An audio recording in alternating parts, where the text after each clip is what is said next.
ನಮಸ್ಕಾರ ದೀಪ ಎಲ್ಲ ದೊಡ್ಡ ಮಂದಿಗೂ ಹೆಂಗದಿರಿ. ನಾನು ನಿಮ್ಮ ದೀಪ. ಜೀವ ಕೊಟ್ಟ ಹೆತ್ತ ತಾಯಿ, ಜೀವನ ಕೊಟ್ಟ ಭೂಮಿ ತಾಯಿ, ಇವರಿಬ್ಬರದು ಋಣ ತೀರ್ಸೋಕ್ಕಾಗೋದಿಲ್ಲ ಅಂತ. ಅದಕ್ಕೆ ಜಾಸ್ತಿ ತೀರ್ಸೋಕ್ಕಾಗದೇ ಇದ್ದರೂ ಅಲ್ಪ ಸ್ವಲ್ಪ ಆದ್ರೆ ತೀರ್ಸುನು ಅಂಥೇಳಿ ನಾನು ವಿಡಿಯೋ ಶುರು ಮಾಡಾಕತ್ತೇನೆ. ಭೂಮಿ ಅಂದ್ರೆ ನಮಗೆ ನಮ್ಮ ಹೊಲನ ನಮಗೆ ಆಸ್ತಿರಿ. ಹೊಲ ಇದ್ದ ಮಾತ್ರಕ್ಕೆ ಹೊಲ ಅನಿಸ್ಕೋದಿಲ್ಲ, ಯಾಕಂದ್ರೆ ಅದರದೇ ಆದಂಥ ಒಂದಷ್ಟು ಕೆಲಸ ಕಾರ್ಯಗಳು ಇರ್ತಾವೆ. ಬಿತ್ತಬೇಕು, ಬೆಳಿಬೇಕು, ಮ್ಯಾಲ ಮಡ್ರಾಜನ ಆಶೀರ್ವಾದ ಬೇಕು. ಅದಕ್ಕೆ ನಮ್ಮ ಟ್ಯಾಕ್ಟರ್ ಮಹಾರಾಜರು ನಮ್ಮ ಹೊಲದ ಕೆಲಸವನ್ನು ಸರಾಗವಾಗಿ ಮಾಡ್ಕೊಂಡು ಹೋಗ್ತಾರೋ. ಅದಕ್ಕೆ ಇವತ್ತಿನ ದಿನ ಇವ್ರ ಬಗ್ಗೆ ನಾನು ವಿಡಿಯೋ ಸ್ಟಾರ್ಟ್ ಮಾಡಿದ್ದೀನಿ. ಇವರೊಂಥರ ನಮಗೆ ಲಕ್ಕಿ ಇದ್ದಂಗೆ, ಯಾಕಂದ್ರೆ ಇವರೊಂಥರ ನಮಗೆ ಅದೃಷ್ಟ ಲಕ್ಷ್ಮಿ ಇದ್ದಂಗೆ.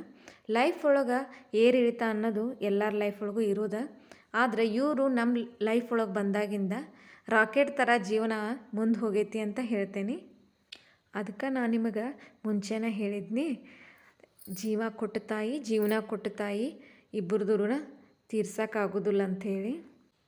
ಇನ್ನು ಜೀವನ ಮುಂದೆ ನಡೆಸ್ಕೊಂಡು ಹೋಗೋಕೆ ಮಹಾರಾಜರು ಇದ್ರಷ್ಟು ಸಾಲ್ತತೇನ್ರಿ, ಇನ್ನು ಮಹಾರಾಣಿಯವರು ಬೇಕು. ಹೀಗಾಗಿ ನಮ್ಮ ಗಾಡಿ ತಂದಾಗನ ನಾವು ಇವ್ರನ್ನೂ ರೆಡಿ ಮಾಡ್ಕೊಂಡನ ತಂದಿದ್ವಿ. ಅಲ್ಲಿಂದ ಹಿಡಿದ ಇಲ್ಲಿವರೆಗೂ ಇಬ್ಬರು ಸಾಥಿಯಾಗಿ ಜೀವನವನ್ನು ನಡೆಸ್ಕೊಂಡು ಹೊಂಟಿದಾರು. ಸಣ್ಣ ಪುಟ್ಟ ಕಿರಿಕಿರಿ ಬರ್ತಾವೆ, ಮತ್ತು ಹೋಗಿ ರಿಪೇರಿ ಮಾಡಿಸ್ದಿಂದ ಮತ್ತು ಕಂಟಿನ್ಯೂ ಮಾಡ್ಕೊಂಡು ಹೋಗ್ತಾರ್ರಿ. ಇದನ್ನು ಟ್ಯಾಕ್ಟರ್ನ ಟ್ರ್ಯಾಲಿ ಅಂತ ಕರಿತೇವೆ. ಮ್ಯಾಲೆಲ್ಲ ಗೋಧಿ ಹುಲ್ಲು ಹಾಕಿದ್ದೇವೆ. ಹಿಂಗೆ ಭಾರ ಹೊತ್ಕೊಂಡು ನಿಂದಿರ್ತಾರ್ರಿ. ಈ ವಿಡಿಯೋ ಮಾಡೋಕೆ ಒಂದು ಉದ್ದೇಶ ಐತಿ. ನೀವು ವಿಡಿಯೋನ ಲಾಸ್ಟ್ವರೆಗೂ ನೋಡಿರಿ, ಏನಂತ ನಿಮಗೆ ಹೇಳ್ತೇನೆ, ಎಲ್ಲೂ ಸ್ಕಿಪ್ ಮಾಡಲಾರ್ದ. ನಿಮ್ಮ ಬಿಸಿ ಲೈಫ್ ಒಳಗೆ ನಮಗೋಸ್ಕರ ಒಂದು 5 ನಿಮಿಷ ಟೈಮ್ ಕೊಟ್ಟ ನಮ್ಮ ವಿಡಿಯೋ ನೋಡ್ತಿರಲ್ಲ, ನಿಮ್ಮೆಲ್ಲರಿಗೂ ಥ್ಯಾಂಕ್ ಯು ಸೋ ಮಚ್ ರೀ. ಯಾಕಂದ್ರೆ ನಿಮ್ಮ ಪ್ರೀತಿ, ನಿಮ್ಮ ಸಪೋರ್ಟ ನಮಗೆ ಇದೇ ರೀತಿ ಇರಲಿ. ಯಾಕಂದ್ರೆ ನನಗೆ ಇನ್ನೊಂದು ವಿಡಿಯೋ ಮಾಡೋಕೆ ಹುರುಪು ಸಿಗ್ತೈತಿ. ಇನ್ನು ಮುಂದಕ್ಕೆ ಹೋಗೋಣ ನಡ್ರಿ.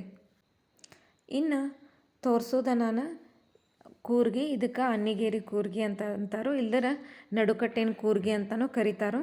ಇದರಿಂದ ನಾವು ಬೀಜ ಹಾಕ್ತೇವೆ, ಭೂಮಿಗೆ ಬೆಳೆ ತೆಗಿತೇವೆ. ಇಲ್ಲಿ ತೋರ್ಸಾತನ ನೋಡ್ರಿ. ಹಾಂ, ಇಲ್ಲಿ ನೋಡ್ರಿ, ಇಲ್ಲಿ ತೋರ್ಸಾತನಲ್ಲ, ಇವ ಮೇನ್ ಪಾಯಿಂಟ. ಶೇಂಗಾಕನ ಬೇರೆ ಪ್ಲೇಟ್ ಇರ್ತೈತಿ, ಹುಳ್ಳಿಗೆ ಬೇರೆ ಪ್ಲೇಟು, ಹೆಸರಿಗೆ ಬೇರೆ ಪ್ಲೇಟು. ಈ ರೀತಿ ಯಾವ ಕಾಳು ಹಾಕ್ತೇವಲ್ಲ ಆ ಕಾಳಿಂದು ಸಪ್ರೇಟಾಗಿ ಹಾಕಿ ಮಾಡಬೇಕಾಕತಿ. ಇಲ್ಲಿ ಮ್ಯಾಲೆ ತೋರ್ಸಾತೇನಲ್ಲ, ಅಲ್ಲೇ ಕಾಳು ಹಾಕ್ತೇವೆ. ಒಂದು ಸೈಡ್ ಕಾಳು, ಒಂದು ಸೈಡ್ ಗೊಬ್ಬರ, ಎರಡನ್ನೂ ಸೇರಿಸಿ ಹಾಕ್ತೇವೆ. ಇನ್ನು ಮುಂದೆ ಬರೋದ ಮಿಷನ್ ಮಹಾರಾಜರು. ಇವ್ರಿಗೆ ನೋಡ್ರಿ, ಬೇಕಾದ ಥರ ಕಾಳು ಹಾಕ್ರಿ, ಒಂದು ಸೆಕೆಂಡ್ ಒಳಗೆ ತಿರುಗಾಡಿಸಿ ಒಗೆದು ಬಿಡ್ತಾರೋ. ಇವಾಗಷ್ಟೇ ಕಡ್ಲಿ ಮಿಷನ್ಗೆ ಹಾಕಿ ಬಂದು ನಿಂತು ರೆಸ್ಟ್ ಮಾಡಾಕತ್ತೈತಿ ನೋಡ್ರಿ. ಇಲ್ಲೆಲ್ಲ ಹಾಕಿದ್ದೆಲ್ಲ ಹಂಗನ ಐತಿ, ಇನ್ನು ಇವಾಗಷ್ಟೇ ಬಂದೈತಿ. ಮುಂಚೆ ಬೇರೆ ಇತ್ತು, ಈಗ ಒಂದು 2 ವರ್ಷದಿಂದ ಈ ಮಿಷನ್ನ ತೊಗೊಂಬಂದಿದ್ದೇವೆ. ಇದು ದೊಡ್ಡ ಮಿಷನ್ ಅಂತ ಹೇಳಿ ಕರೀತಾರೋ. ಎಲ್ಲ ಥರ ಕಾಳುಗಳನ್ನು ಒಂದು ಸೆಕೆಂಡಿನೊಳಗೆ ನಮಗೆ ರಾಶಿ ಮಾಡಿ ಕೊಡ್ತೈತಿದೆ. ಹಾಂ, ಇನ್ನೊಂದು ವಿಷಯ, ವಿಡಿಯೋ ನೋಡಿ ಹಂಗೆ ಹೋಗಬೇಡ್ರಿ, ಸಬ್ಸ್ಕ್ರೈಬ್ ಮಾಡೋದ ಮರಿಬೇಡ್ರಿ. ಯಾಕಂದ್ರೆ ನಿಮ್ಮ ಸಪೋರ್ಟ್ ನನಗೆ ಭಾಳ ಬೇಕಾಕತಿ. ಇನ್ನು ಮುಂದೆ ತೋರಿಸೋದ ನಾನು ಇದಕ್ಕೆ ರೋಟ್ರ. ಇದು ಭಾಳ ಸಮಾಧಾನ ಐತ್ರಿ. ಯಾಕಂದ್ರೆ ಬೇಕಾದಂಥ ದೊಡ್ಡ ಕಸ ಇರಲಿ, ಏನೋ ಇರಲಿ, ಹೊಲದಾಗ ಒಂದು ಸೆಕೆಂಡಿನೊಳಗೆ ಚಿಟಿಕೆ ಹೊಡೆಯೋಷ್ಟೊತ್ತಿಗೆ ಪುಡಿ ಮಾಡಿ ಒಗಿತೈತಿ. ಹಾಗಂತ ಕಲ್ಲಿನ ಭೂಮಿಗೆ ಹಚ್ಚಿದ್ರೆ ಕಿತ್ತು ಕೈಯಾಗ ಬರ್ತೈತ್ರಿ. ಯಾಕಂದ್ರೆ ಎಷ್ಟು ಸಮಾಧಾನ ಐತಪ್ಪ ಅಂದರೂ ಎಲ್ಲದಕ್ಕೂ ಒಂದು ತಾಳ್ಮೆ ಅನ್ನೋದು ಇರ್ತೈತಿ. ಹೀಗಾಗಿ ಇದನ್ನು ಭಾಳ ಕಸ ಆಗಿತ್ತಪ್ಪ ಭೂಮಿ ಒಳಗಂದ್ರೆ ಇದ್ರ ಕೆಲಸ ಭಾಳ ಇಂಪಾರ್ಟೆಂಟ್ ಆಕತ್ರಿ. ಎಲ್ಲ ಕಸವನ್ನು ಪುಡಿ ಮಾಡಿ ನಮ್ಮ ಭೂಮಿ ನಮಗೆ ಹದವಾಗಿ ಮಾಡಿಕೊಡ್ತೈತಿ. ನಾವು ಡೈರೆಕ್ಟಾಗಿ ಕಾಳು ಬಿತ್ತಾಕೆ ಹೋಗಬೇಕು, ಆ ರೀತಿ ಹದ ಮಾಡಿಕೊಡ್ತೈತಿ. ಇನ್ನು ಮುಂದೆ ತೋರಿಸೋದ ಇದಕ್ಕೆ ಗುರುದಾಳ ಅಂತ ಹೇಳ್ತೀವಿ. ನೀವು ನಿಮ್ಮ ಊರಾಗ ಏನಂತೀರಂತ ನನಗೆ ಕಮೆಂಟ್ ಮಾಡಿ ಹೇಳ್ರಿ.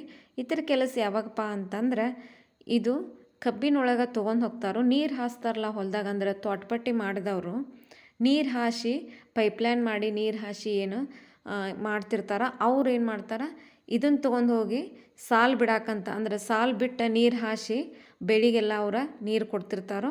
ಅಂಥವ್ರ ಇದನ್ನು ತೊಗೊಂಡು ಹೋಗಿ ಸಾಲು ಬಿಡ್ತಾರೋ. ಇದು ಎನಿ ಟೈಮ್ ಏನು ಯೂಸ್ ಆಗೋದಿಲ್ಲ. ಇನ್ನು ಮುಂದೆ ಏನು ತೋರ್ಸಾತೇನಲ್ಲ,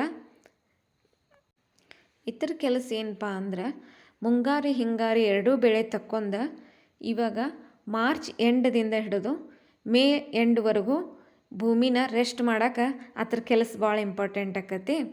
ಇನ್ನು ಲಾಸ್ಟಿಗೆ ತೋರಿಸೋದ ಇದು ಕುಂಟಿ ಅಂತ ಕರಿತೇವೆ. ಇದ್ರ ಕೆಲಸ ಏನು ಭಾಳ ಇಲ್ಲ, ಯಾಕಂದ್ರೆ ಸಣ್ಣ ಪುಟ್ಟ ಕಸ ಆಗಿರ್ತೈತಲ್ಲ ಅದನ್ನಷ್ಟೇ ಹೊಳಿಸಿ ಹದ ಮಾಡಿಕೊಡ್ತೈತಿ. ಇದು ವರ್ಷದಾಗೊಮ್ಮೆ ಯೂಸ್ ಆಕತಿ. ಇಲ್ಲಿ ನೋಡ್ರಿ ತೋರ್ಸಾತೇನೆ. ಇದ್ರ ಕೆಲಸ ಭಾಳ ಇರೋದಿಲ್ಲ, ಸ್ವಲ್ಪ ಅಷ್ಟ ಇರ್ತೈತಿ. ಆಮೇಲೆ ನಾ ವಿಡಿಯೋ ಮಾಡೋ ಉದ್ದೇಶ ಏನಂತ ಇವಾಗ ಹೇಳ್ತೇನೆ ಕೇಳ್ರಿ. ಇವೆರಡು ಸಾಮಾನದ ಫೋಟೋ ಹಾಕಿದ್ದೀನಿ. ಇವನ್ನೆರಡು ನಾವು ಕೊಟ್ಟು ಇನ್ನು ಹೊಸ ಸಾಮಾನು ತೊಗೋಬೇಕಂತಂದು ವಿಚಾರ ಮಾಡಿದ್ದೇವೆ. ವರ್ಷಕ್ಕೆ ಅಪ್ಡೇಟ್ ಹಾಕ್ಕೊತಿರ್ಬೇಕಂತ, ಯಾಕಂದ್ರೆ ಹೊಸ ಸಾಮಾನುಗಳು ಬಂದಿರ್ತಾವೆ. ಸೊ ಹೀಗಾಗಿ ಕೊಡಕ್ಕೆ ನಿಂತೀವಿ. ಇಷ್ಟೊಂದೆಲ್ಲ ಸಾಮಾನುಗಳನ್ನು ಬಿಸಿಲಾಗ ನಿಂತಿದ್ದಾವೆ. ಯಾಕಪ್ಪ ಅಂದ್ರೆ ನಮ್ಮ ವೃಕ್ಷ ಮಾತೆ ಜನವರಿ ಲಾಸ್ಟಿಂದ ಹಿಡ್ದು ಮಾರ್ಚ್ ಫಸ್ಟ್ ವೀಕ್ವರೆಗೂ ಈ ರೀತಿ ಒಣಗಿ ನಿಂತಿರ್ತಾಳು. ಹೀಗಾಗಿ ಎಲ್ಲದಕ್ಕೂ ಬಿಸಿಲೈತಿ. ಆಮೇಲೆ ಗಿಡ ಎಲ್ಲ ಚಿಗುತ್ತು ಹೊಸ ಎಲೆ ಬರೋವರೆಗೂ ನಾವು ಒಂಚೂರು ಕಾಯಬೇಕು. ವಿಡಿಯೋ ಹೆಂಗೆ ಅನ್ನಿಸ್ತಂತ ಕಮೆಂಟ್ ಮಾಡಿ ಹೇಳ್ರಿ. ವಿಡಿಯೋ ನೋಡಿ ಹಂಗೆ ಹೋಗಬೇಡ್ರಿ. ನೆಕ್ಸ್ಟ್ ವಿಡಿಯೋ ಜೊತೆ ಮತ್ತೆ ಸಿಗ್ತೇನೆ ರೀ. ಬಾಯ್.